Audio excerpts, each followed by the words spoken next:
Hey, know what? It is Wednesday, March 2nd, you guys. Seriously. And opposite of last week, it's really hot out today. So, Marcus, can you tell us why the air conditioner is not working in your Lexus? Yeah. Also, I was preparing if you're for going to this. volunteer to drive rib. to lunch, if you're going to drive us in your Lexus, can you at least make sure the air is working? Come on. My bad, guys. Anyway, okay. Anyway, so we are here today with Stephen Hill, and we are going to talk to him about Speak Sobriety here when we come back.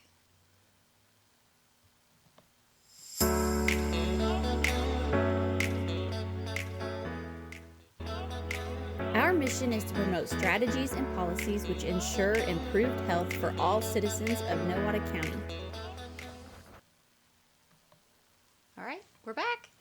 Okay, so Stephen, we've been thrilled to be able to host Stephen this week, and next week he is doing his Speak Sobriety program here in Nowata County, and he is working with all three of our school districts, our parents, our teachers, everybody.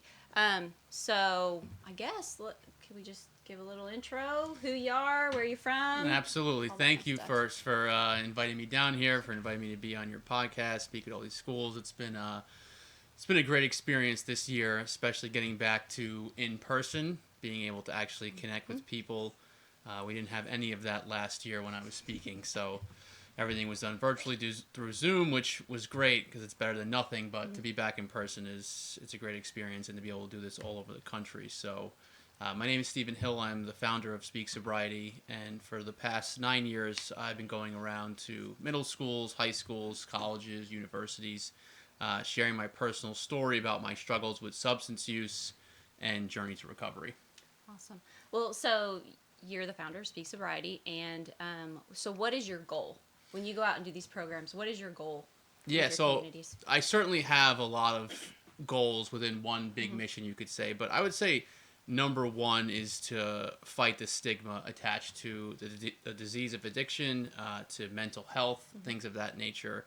I felt stigmatized from a very early age, even starting before I had troubles with drugs and alcohol, with ADHD.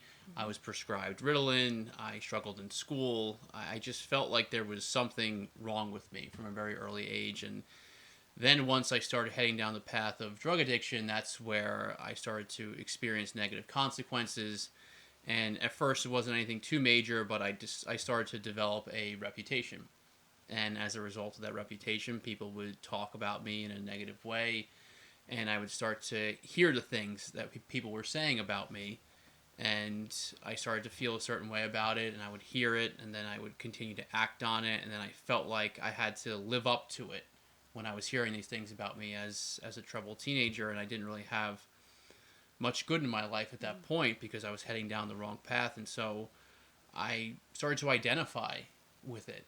Like, this is who I am, this is who I'm going to be. And for a very long time I felt that way. And even when I tried to get out of it, I always felt like everyone could see through me. I hated being around successful people. That I hated so much. I could walk in a room where people were using drugs and dealing drugs, and I felt more comfortable there than I did in a room with just regular people, because I felt like they were all looking at me like he's the bad guy. And that feeling stayed with me for a very long time until I was finally able to get sober. But just because you get sober doesn't mean that stigma doesn't go away. It stays there with you, and people can't unsee things that they saw. They can't unhear things that you said, and people have certain biases about you and just about addiction and drug use in general. So I even say my own family sometimes can be that way, and they're very supportive and they're very understanding. Even my really close friends can be that way sometimes. And I've been asked a question before, is there like a situation where like you don't feel stigmatized at all? And I always share, is the first time I ever felt where there was no stigma at all, and I felt comfortable in my own skin. I was 5 years sober. It was the first day I walked into law school. That was it.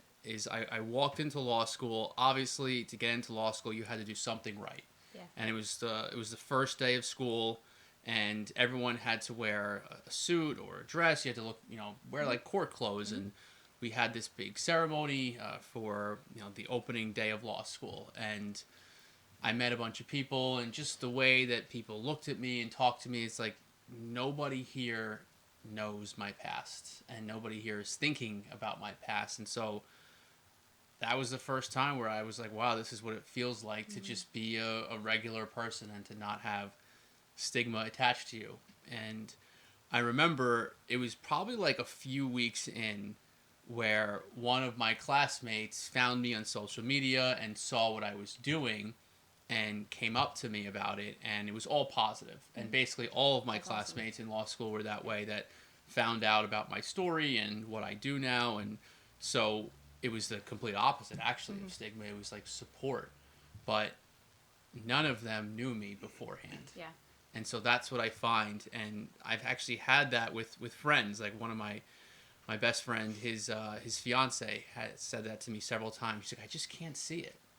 She's like, I can't, because I've only known her sober.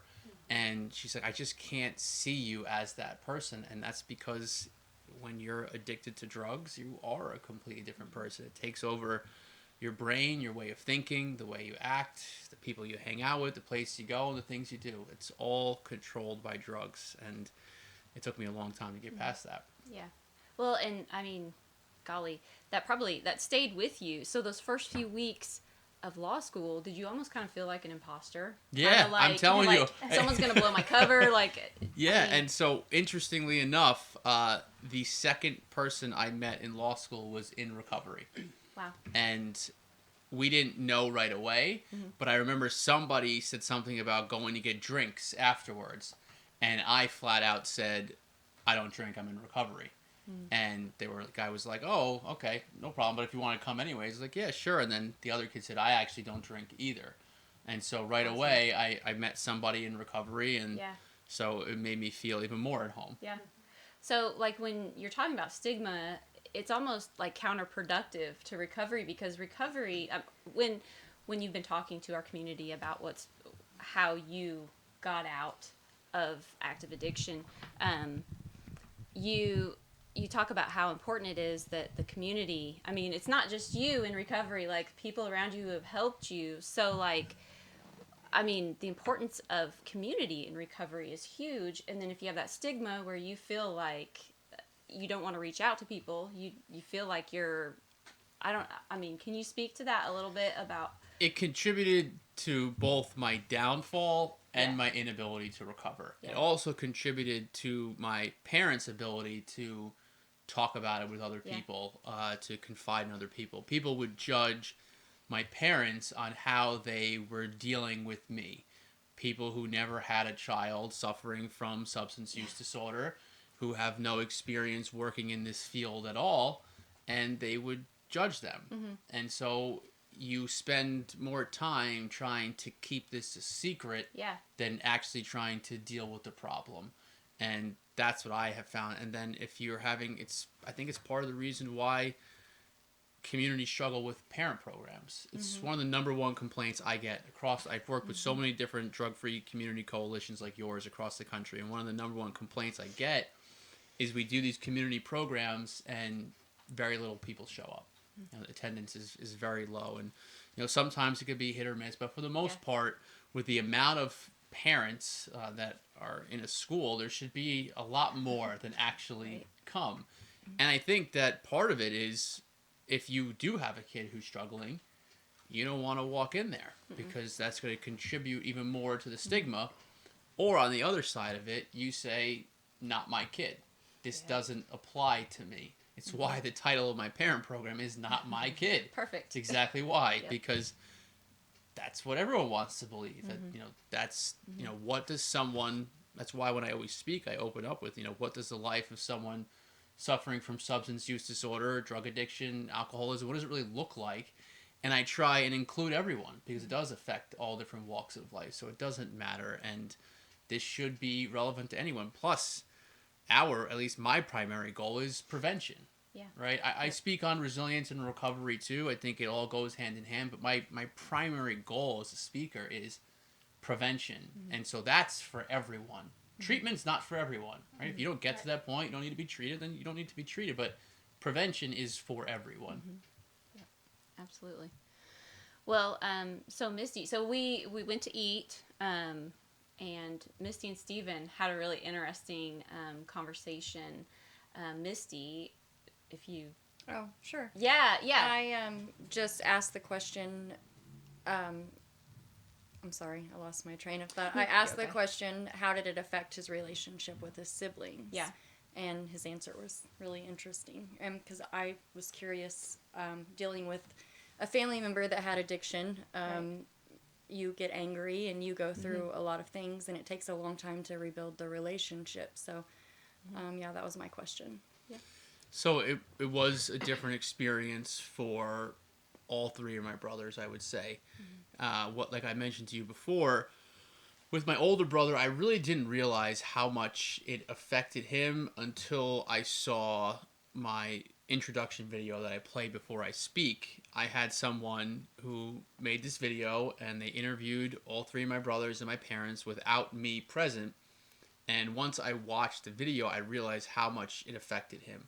The only reason I say why I didn't think it affected him as much as it did is because he graduated high school, he went to college at Georgetown, he met his wife there, they moved in together, he went to law school, he was out of the family home for a lot of it.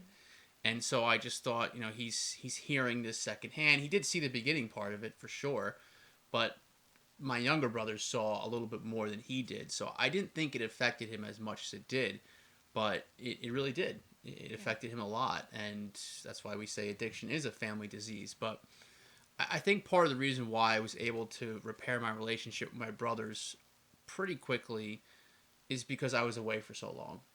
I went to treatment for a year, and I ended up working at that same program for a year.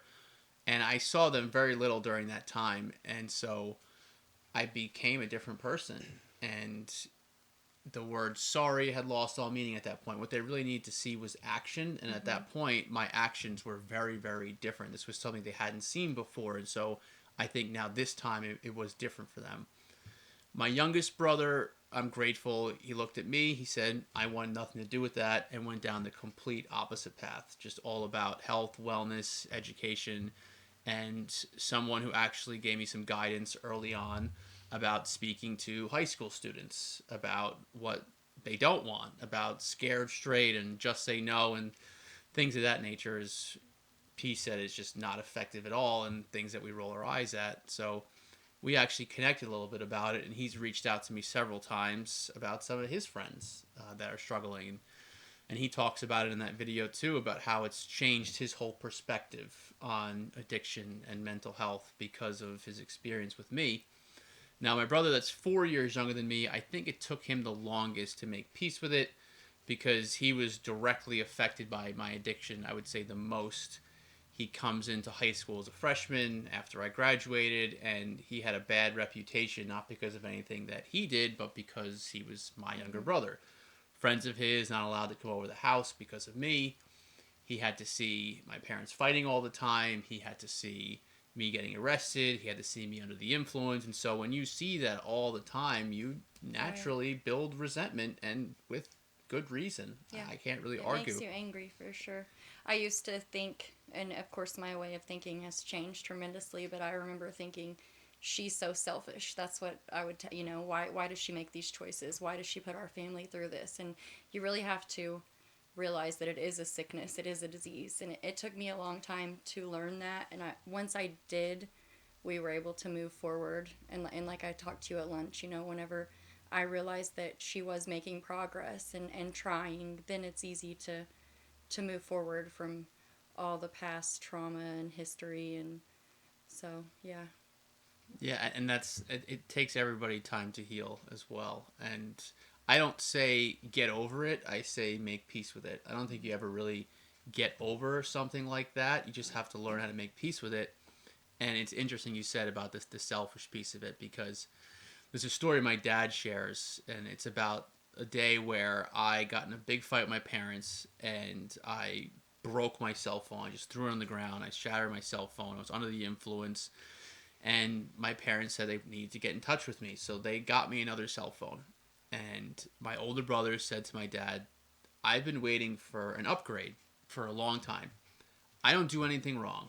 I get straight A's. I go to school. I don't do drugs. I don't give you any problems at all. And Steve gets the new phone. How is that fair? And my dad realized it's not fair. But what he said to him was, if you want to get the new phone and then take Steve's problems, think about that. Really think about the difference. He said, just be grateful that you're not going through what he's going through right now. And it really puts things into perspective. Sure, I had the new phone, which I certainly did not deserve, but I also had this addiction and everything that comes with it. And you had mentioned that it's a family issue, but the support system you had kind of throughout it all was pretty amazing. It sounds from your story. Yeah, so that's a big part of my recovery is my family.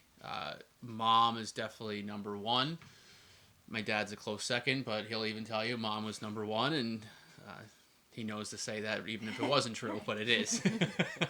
And they never gave up on me. My parents definitely at a time had different perspectives on what to do. And my mom's thought towards the end was, he's involved in criminal activity and he has his own money as a result of this.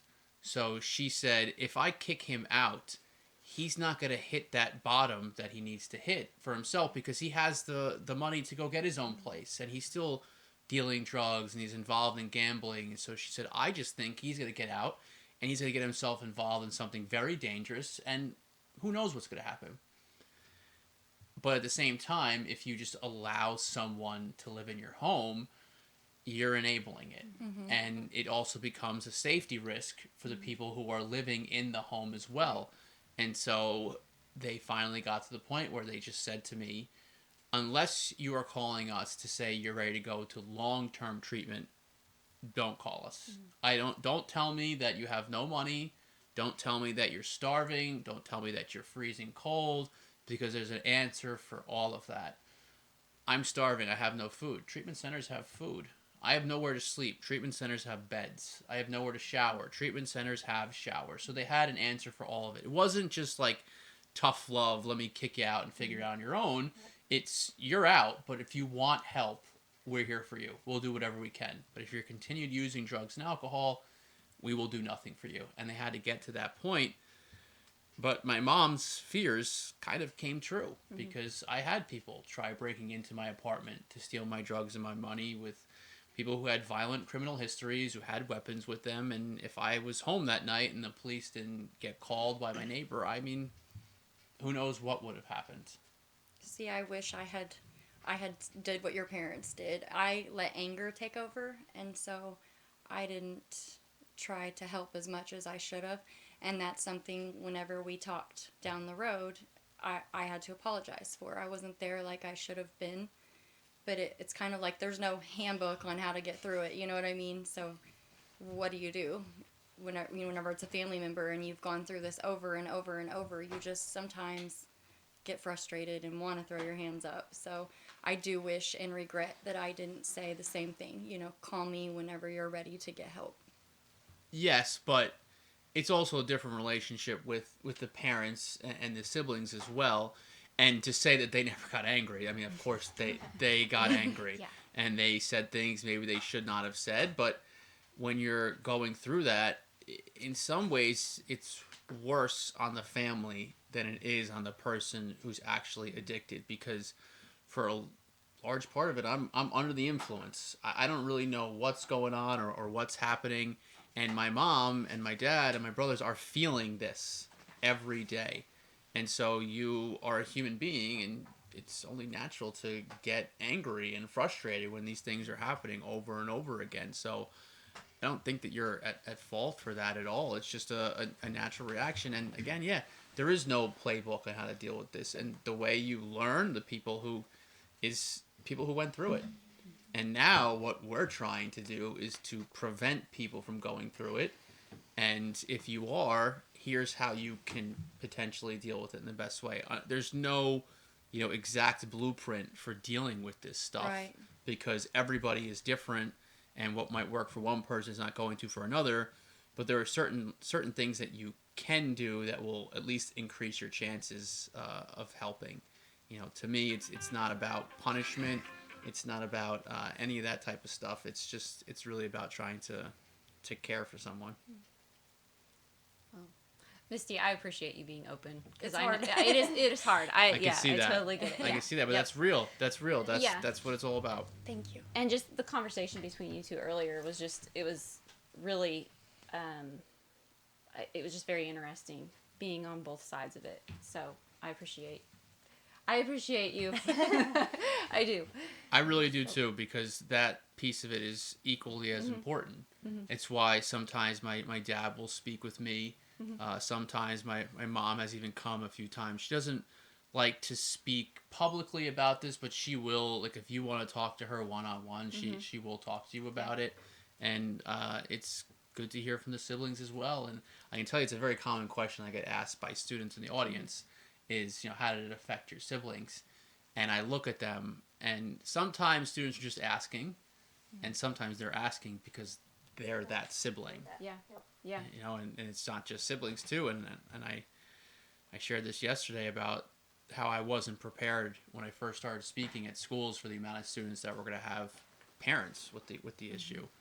It wasn't my experience. My parents weren't the ones who had the drug or alcohol problem. Yeah. I was. And so I thought of everything, and then all of a sudden I get people coming up to me and telling me my mom's addicted to heroin, my dad's in prison, my mom's boyfriend deals drugs, and of course this person has drug problems. Of course this kid does, and you want to do whatever you can to help them and break that cycle. Yeah.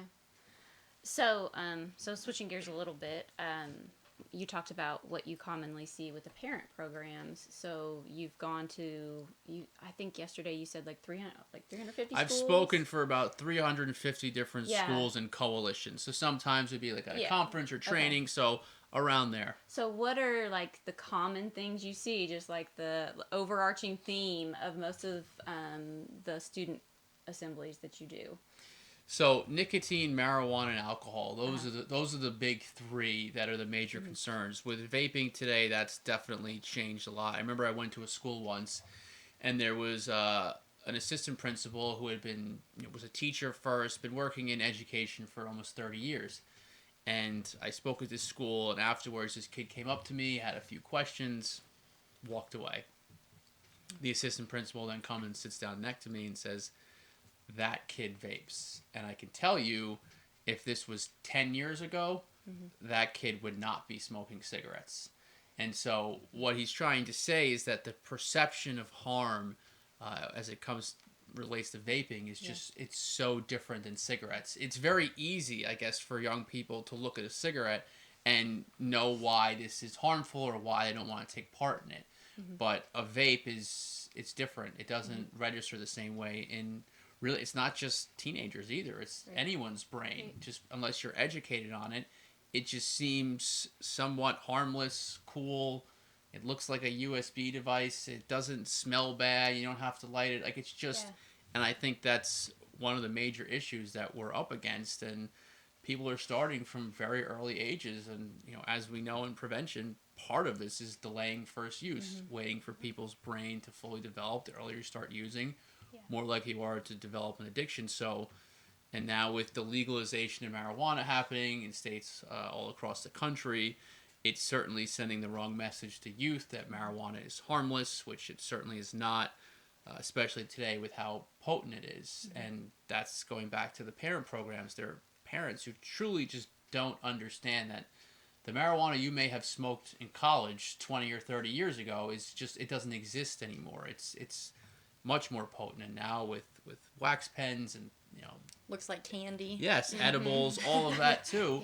It's a different animal. And then you get to the alcohol, which parents are always saying, well, I'd rather them drink in my home than have them out drinking on the streets. But it's about the message that you send to your kids. And you think you can control an underage drinking party. You can't control an underage drinking party. It's very different than a parent having a single alcoholic beverage with their child. I don't condone that, but there is a big difference between, let's just say, a parent having a drink with their 18-year-old senior as opposed to throwing an underage drinking party and what can go on there.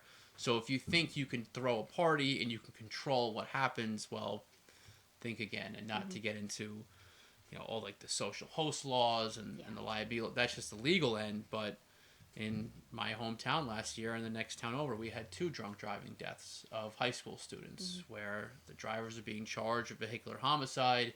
The passengers were killed. Other people in the car traumatized. I mean, the amount of trauma that comes from that one incident is just, it's truly insane. So those 3, I would say, are the big struggles.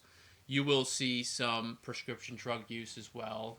I would say Xanax is probably the most common one that I hear from students, and some of it is because they have anxiety and they don't know how to cope with their anxiety. I hear it for Juuls a lot too. I feel anxiety, I hit my Juul, my anxiety goes away. And you can't argue with that until it comes back. And then without your Juul, your anxiety is even worse than it was before, and then you just get stuck in this vicious cycle, and that's really how it works. So trying to teach people healthy coping mechanisms, delaying that first use of all 3 of those substances, nicotine, marijuana, and alcohol, I would say is the major focus at the middle school and high school level. But you educate on the whole story. That's why I share the whole story, so you can see the progression of it.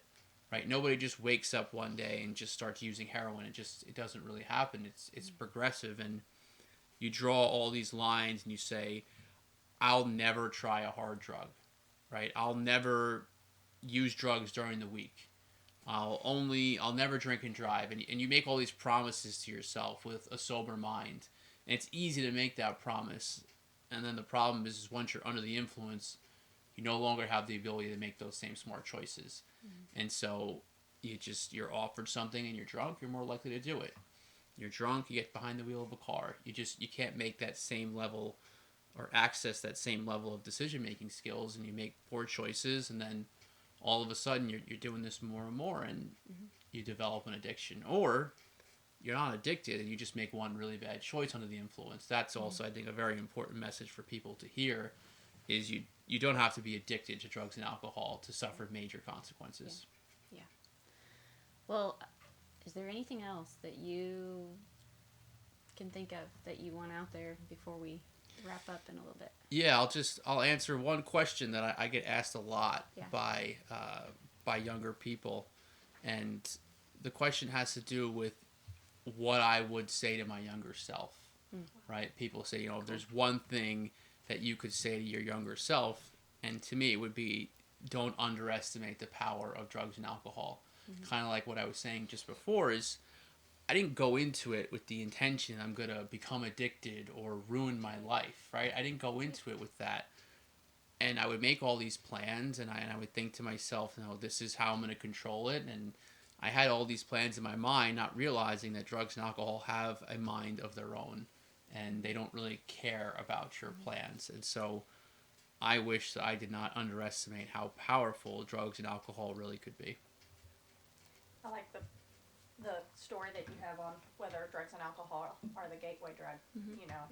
Definitely it could. Everybody has their opinion on that, but your story was, And it was for me. It certainly was. I don't think it's going to be for everyone, but it lowers your inhibitions. It makes you more likely to do something. To me, alcohol, like I've surveyed so many different young people, and the first time they ever tried a hard drug, they were under the influence of alcohol, even more than marijuana, in my opinion. It's alcohol that's the real gateway drug, because you make poor choices. It doesn't just go for teenagers, it goes for adults too. I know plenty of adults who are great people to be around when they're sober, and as soon as they get drunk, they're just unbearable. It really is. And so they definitely are gateway drugs, and they were for me, they are for a lot of people. absolutely.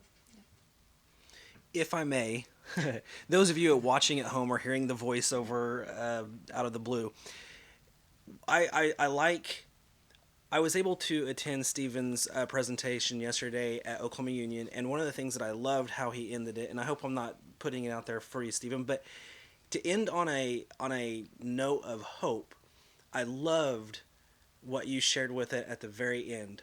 I am now a lawyer. I went to law school. I am married.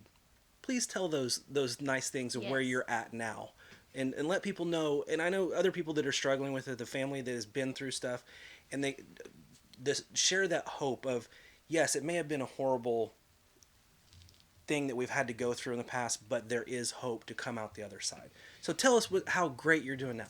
So first, I struggled with addiction for just over a decade.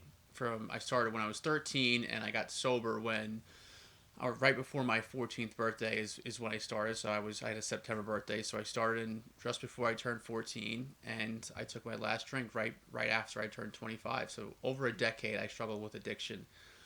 When I was 24 years old, I had been arrested 8 times. I had felony cases pending in 2 different states. I had been to about 7 different inpatient programs. I lost all my friends. My family wanted nothing to do with me. I had no college credits. I had no trade school experience. I basically had this deadly opioid addiction. That's really where I was at. And so I really thought that this just wasn't possible for me, but I was afforded an opportunity to go to a long-term treatment program, which is what I think really saved my life, was that length of stay in treatment where my brain and body started to heal. People started believing in me first, which helped me believe in myself. And I started to slowly build my life back together. It's a process. I went back to college. I took 2 classes at first at a community college. Then I was able to get a part-time job working in a treatment program. As a result, I avoided prison. I was able to work at a treatment program full-time, which motivated me actually to go back to college to get my degree in criminal justice. I went to John Jay College of Criminal Justice. I was able to get into Brooklyn Law School, and I recently graduated Brooklyn Law School. I took the New York bar exam, passed, and was sworn in as an attorney in New York. This is my 6th school year as a speaker. I've had the opportunity to speak for about 350 different schools and coalitions across the country. This summer, I got married to someone who would have never married me years ago when I was actively addicted. I have my family back in my life. I have really good friends, and in about a month, I'm going to have a baby girl. So I have all of that. So and exciting. Yeah, congratulations. thank you. That's Thank you so awesome. much for having me here. That's awesome. That's amazing. Well, so Stephen, you worked with our teachers this week. You're coming back next week to talk to our students, and so we're going to do the student assemblies for Marcus. Do you still have our thing you can put up on our screen there? I think I do. We can talk dates I have real to quickly find it. for the student assemblies. Yeah. So on Monday the 7th, Stephen's going to be at Nowata Public Schools. He's going to be doing the middle school and high school assembly, and then Parent meeting. the parent meeting is that night. Can you see it? Monday, Monday night, March 7th, at Wise Beans from 7 to 8:30. So that's open to the public. So you don't have to be a parent. You can be a grandparent. You can be a concerned citizen. Whatever. We want you there. Then Tuesday, March 8th, we're going to be at Oklahoma Union, and he's going to be working with our middle and high school students there too. And then the parent program for Oklahoma Union and South Coffeyville is going to be combined that night at Oklahoma Union from 7 to 8:30. And then on Wednesday morning, am I right? Wednesday we'll be back at Nowata Yeah. for breakouts. Oh, that's right. Wednesday we're going to be doing breakout sessions. So Stephen's going to actually go into some of the classrooms and talk to our kids, kind of more of a one-on-one setting. And then Thursday is South Coffeyville in the morning. March 10th. March right? 10th, yes. He's going to be working with the South Coffeyville students. And then, I yeah, think that's so small I can't see it. This Thursday, I think Thursday's Oklahoma Union again. Yes, for for the breakouts. breakouts. For the And then breakout. and then Friday South Coffeyville. Friday is South Coffeyville Okay, there we go. breakouts. Yeah, it's a It's a long schedule. Yeah, it's a long schedule, but we are thrilled that Stephen's here. We really appreciate your story and your message, and we really appreciate you coming all the way to Nowata County to work with us and just help our kids, help our communities. It's actually been an amazing experience to be able to do this and to meet with so many different coalitions and to see how they do things and how actually so much of their issues and problems are so similar. Yeah. Everybody wants to believe that they're so unique and Yeah. we have major problems here, Yeah. but so many of them Yeah. are so similar. They really are. So thank you for inviting me and for driving me in Marcus's Lexus without air conditioning. Sorry, Marcus. Hey, it works, okay? I just can't figure it out. It's too fancy for me. Yeah. Yeah. I had to work that in. Before we leave, that's gonna those are our inside jokes that sometimes don't translate until we. The fact that describe Marcus them is later. driving a Lexus is just kind of, you I know. was so Yeah, I embarrassed. would've Now it's thought. like everywhere. Boyfriend I'll know take what that. Yeah. So if there's nothing else, we have our graphic up here. Stephen Hill at Speaks Sobriety. Is that an Instagram or is that any kind of social media? Any kind of social media. Any social media? Twitter, Facebook, and Instagram. And then also speaksobriety.com. It's right there on the screen right there. Yep. If you're interested in more, please comment on our Facebook page and YouTube channel and whatever podcast places we are, and come back and join us later. We'll see you next week. Yeah. That's Oh, right. yeah. All right. Thanks for joining us. Thank you.